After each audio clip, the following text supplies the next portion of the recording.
बिस्मिल्लाहिर्रहमानिर्रहीम। अस्सलाम वालेकुम। मैं हूं मोहम्मद इरफान आज़ाद और आज मैं कोई व्लॉग नहीं बनाने जा रहा। आज की जो वीडियो है वो टेक्निकल वीडियो है, क्योंकि मैं इन्वर्टर का काम करता हूं, होमेज यूपीएस का काम करता हूं, चाइना के जो इन्वर्टर होते हैं। और आज मैं आपको बताऊंगा कि आप अपने घर पर ही होमेज यूपीएस को कैसे ठीक कर सकते हैं, क्योंकि उसमें अगर कोई छोटा मोटा मसला होगा तो आप उसको घर में ही ठीक कर सकते हैं, बजाय इसके कि आप मार्केट में लेके जाएं। आपका टाइम भी ज़ाया होगा और आपके पैसे भी खर्च होंगे। तो आइए शुरू करते हैं और आपको दिखाते हैं कि आज के यूपीएस में जो क्या फ़ाल्ट है और उसको निकालते हैं और देखते हैं कि वो कितना इजीली होता है।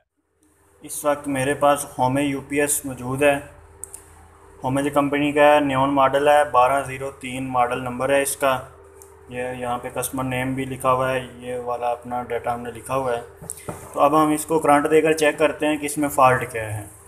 तो अभी इसमें हम 12 वोल्ट करंट देंगे, पॉजिटिव के साथ पॉजिटिव लगा देंगे और नेगेटिव के साथ नेगेटिव लगा देंगे। और यहाँ से इसको पावर ऑन ऑफ बटन के साथ इसको ऑन करेंगे, लेकिन ये ऑन नहीं हो रहा। तो अभी हम इसको खोलेंगे और देखते हैं कि इसमें फ़ॉल्ट क्या है। इसकी सप्लाई उतार दी जाएगी, इसको उल्टा करके खोलते हैं जी इसको।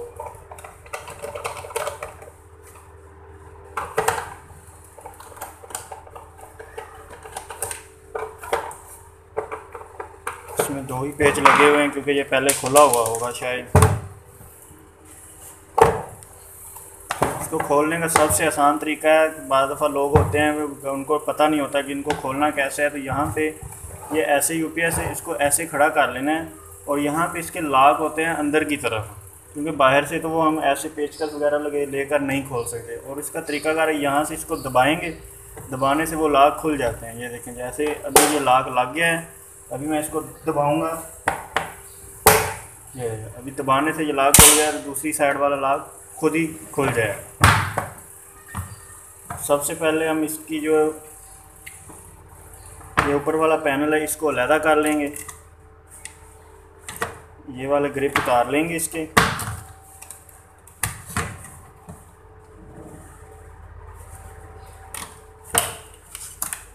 ये देखिए,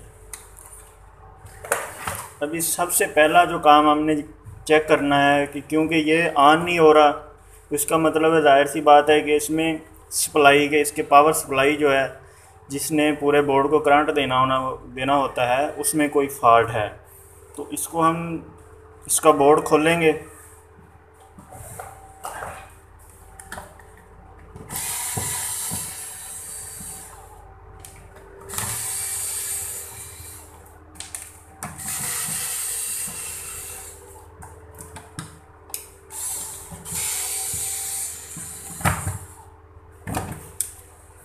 इसका बोर्ड खोल के इसको उल्टा कर लेंगे ऐसे।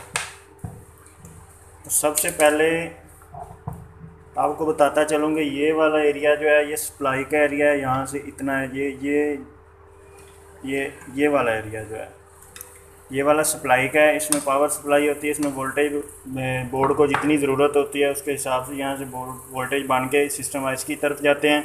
सिस्टम आईसी पूरे बोर्ड को वर्क करवाता है। तो अभी ये ऑन नहीं हो रहा, तो इसका सबसे पहली चीज़ आपने जो चेक करनी है वो यहाँ पे फ्यूज़ लगे हुए हैं। ये देखें, ये आपको अंदर की तरफ नज़र आ रहे होंगे, ये वाले फ्यूज़, ये 4 फ्यूज़ लगे हुए हैं। ये तकरीबन 40 एम्पेयर का एक फ्यूज़ लगा हुआ है। तो सबसे पहले हम इनको चेक करेंगे। इस तरफ से तो चेक नहीं हो सकते, इनको उल्टा करेंगे और ये वाले यहाँ पे इनके जो कनेक्शन है नीचे से ये वाले हैं, इनको हम चेक करेंगे कि ये सही हैं या नहीं हैं।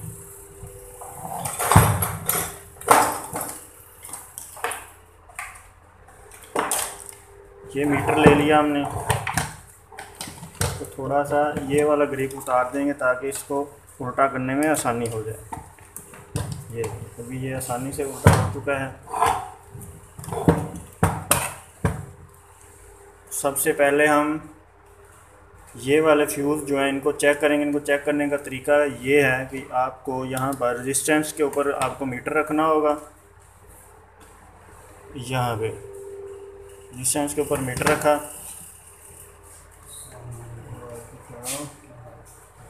ठीक।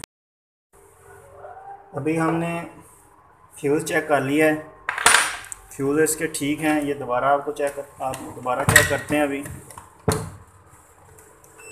ये देखें, ये बज़र आ रही है, इसका मतलब फ्यूज़ ठीक है। अगर फ्यूज़ ख़राब होता तो ये मीटर बज़र ना देता।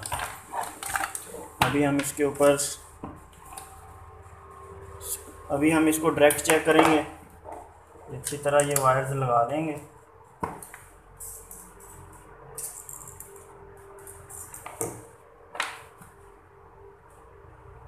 बगैर स्विच के हम इसको अभी चेक कर रहे हैं। तो यहाँ से ये जो है स्पार्क हो रहा है। अभी हम इसको अगर दोबारा अच्छी तरह वायर लगाएंगे तो ये देखें, इसमें अभी जो देखने वाली चीज़ है, इसका फॉल्ट जो है वो बेसिकली क्या था, ये ऑन नहीं हो रहा था। तो ये जो है इसके टर्मिनल जो हैं इनकी वजह से नहीं हो रहा था। ये देखें, ये आपको नज़र आ रहे होंगे, ये जंग आ चुका है इनके टर्मिनल के ऊपर। तो यहाँ से करंट पूरा जो है वो बोर्ड को नहीं मिलता 12 वोल्ट, तो जिसकी वजह से ऑन नहीं होता। तो अभी हम इनको अच्छी तरह से धोएंगे। धोने के बाद इनको फिर दोबारा से चेक करेंगे और फिर ये यूनिट ऑन हो जाएगा। ये धोने से भी तकरीबन ठीक नहीं होने वाले, तो इनके ऊपर क्योंकि जंग ज़्यादा आ चुका है इसलिए हम इनको उतार देंगे और अब हम इसको डायरेक्ट करके चेक करेंगे।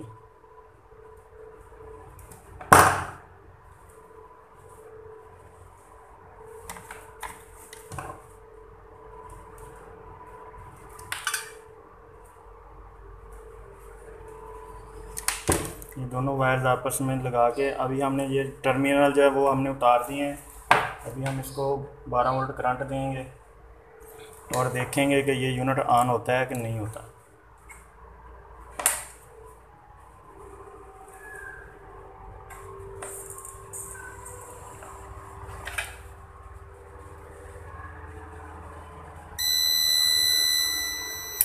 ये आप देख सकते हैं कि अभी ये ऑन हो चुका है। अब हम इसके ऊपर इसका कवर लगाएंगे।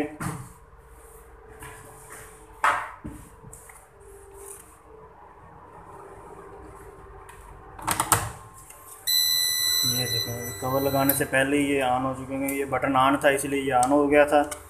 तो अभी हम इसको ऑफ़ करके दोबारा लगाएंगे।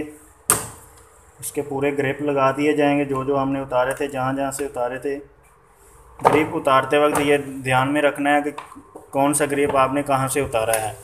तो अगर आप रॉन्ग ग्रिप लगाएंगे तो वो आपको कोई ना कोई मसला या एरर करना शुरू कर देगा यूपीएस। अभी हम इसको ऑन करते हैं जी। ये देखें, अभी यूनिट जो है वो ऑन हो चुका है।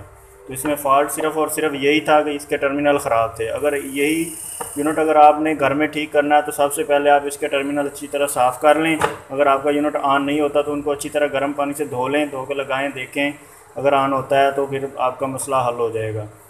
अब हम इसके ऊपर लोड डाल के भी देखेंगे।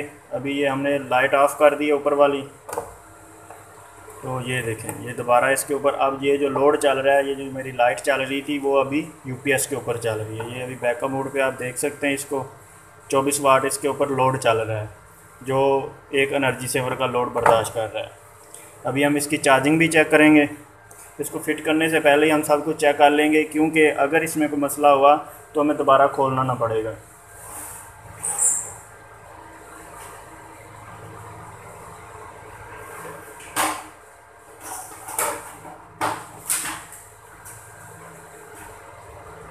ये भी हम इसके ऊपर चार्जिंग लगाएंगे।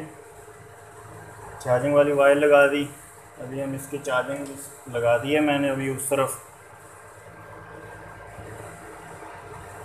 अभी आप देखेंगे कि ये थोड़ी देर बाद चार्जिंग पे आ जाएगा।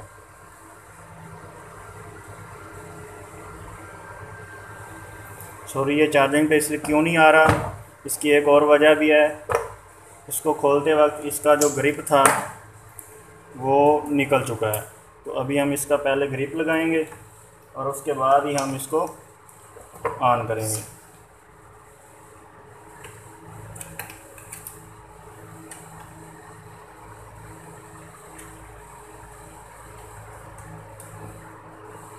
ये भी ग्रिप लगा दिया गया है। ग्रिप की एक वायर थी जो वो निकल गई थी जब उल्टा किया था। ये चीज़ें थोड़ा सा एहतियात करनी है आपको कि बोर्ड उल्टा करते वक्त ग्रिप वगैरह नहीं निकलने चाहिए वहाँ से। अभी दोबारा इसको ऑन करेंगे और चार्जिंग पे लगाएंगे।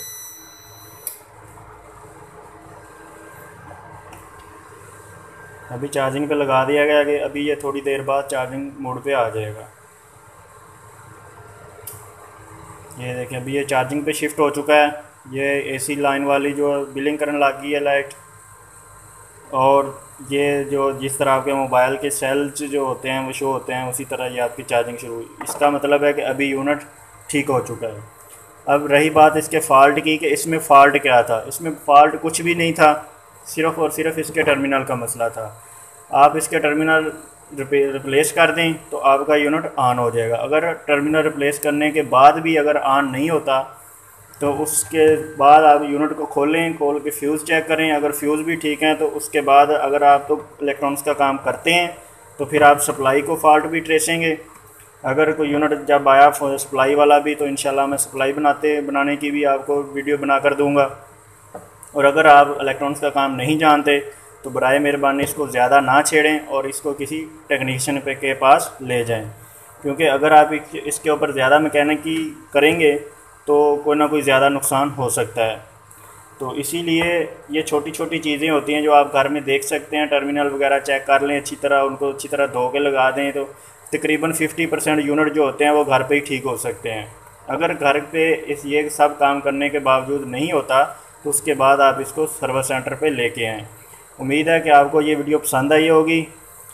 अगर आपको ये वीडियो पसंद आई है तो अगर आप चाहते हैं कि मैं इस तरह की और भी वीडियो बना के दूसरे फॉल्ट्स जो भी फॉल्ट्स आते हैं यूनिट में वो तमाम फॉल्ट्स आपको बताऊं, तो आप मेरे चैनल को सब्सक्राइब कर लें ताकि मैं नेक्स्ट कोई भी नया फॉल्ट आएगा तो उसकी वीडियो भी बना के आपको मैं यूट्यूब के ऊपर अपलोड कर दूंगा। और अगर आपने हमारा चैनल सब्सक्राइब किया हुआ होगा तो वो सबसे पहले आपको वो वीडियो मिल जाएगी। तो इसी के साथ इजाज़त दीजिए। अल्लाह हाफ़िज़।